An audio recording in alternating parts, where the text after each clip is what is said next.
नमस्कार दोस्तों, आपके जीवन में जितना संघर्ष होगा आप उतने ही ज्यादा मजबूत होंगे।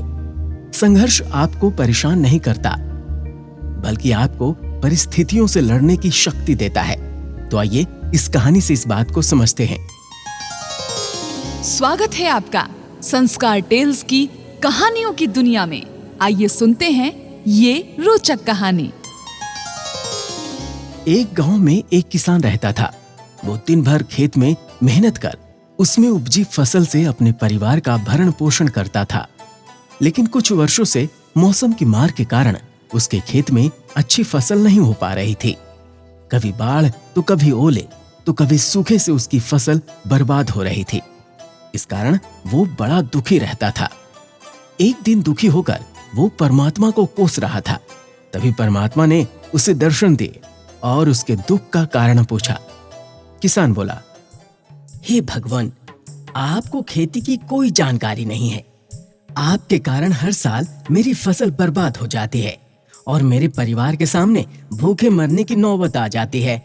एक साल मेरे हाथ में मौसम को नियंत्रित करने की शक्ति दे दीजिए, फिर देखिए कैसे मैं फसल लहलहाता हूँ और अन्न के भंडार भर देता हूँ।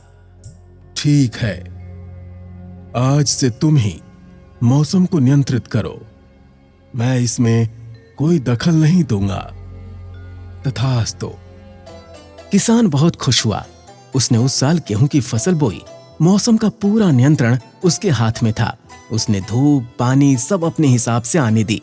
तेज धूप, अंधड़, अतिवर्षा, ओले आदि से उसने अपनी फसल को बचाए रखा। समय के साथ फसल बढ़ने लगी। फसल देख किसान झूम उठा, क्योंकि इतनी अच्छी फसल उसके खेत में कभी हुई नहीं थी। जब कटाई का समय आया तो वो बहुत उत्साहित था। वो मन ही मन सोचने लगा कि अब भगवान को पता चलेगा कि फसल कैसे उपजाई जाती है। इतने साल से हम किसानों को यूं ही परेशान करते रहे। फसल कटाई का समय आने पर किसान ने फसल की कटाई की तो गेहूं की बालियां देख उसके होश उड़ गए। एक भी बाली के अंदर गेहूं नहीं था। वो विलाप करते हुए परमात्मा को याद करने लगा। परमात्मा प्रकट हुए तो वो बोला, हे भगवान, मेरी फसल को ये क्या हो गया? इस बार सब कुछ तुम्हारे नियंत्रण में था वत्स।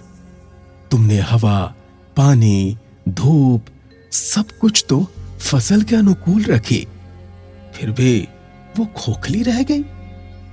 जानते हो क्यों? इसका कारण है कि तुमने फसल को संघर्ष का अवसर नहीं दिया।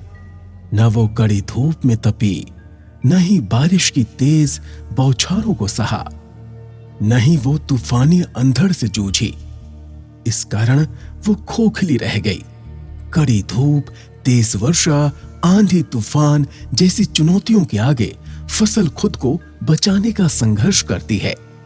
इन चुनौतियों का सामना करने से जिसे शक्ति और ऊर्जा का संचार उसमें होता है, वही अंततः अन्न के रूप में उनकी बालियों में संग्रहित होता है।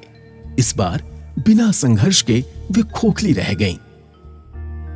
दोस्तों, इस कहानी से हमें सीख मिलती है कि जीवन में चुनौतियां और संघर्ष अति आवश्यक हैं। चुनौतियों से जूझने और संघर्ष करने से हम में कई आंतरिक गुणों का विकास होता है। हम साहसी, जुझारू और आत्मविश्वासी बनते हैं। यह हमारे व्यक्तित्व और प्रतिभा के विकास में सहायक है। इस प्रकार की रोचक कहानियों को सुनने के लिए हमारे इस चैनल को लाइक, शेयर और सब्सक्राइब करें। और हाँ, बेल आइकन जरूर दबाएं ताकि रोचक कहानियों का नोटिफिकेशन सबसे पहले आप तक पहुँचे। नमस्कार।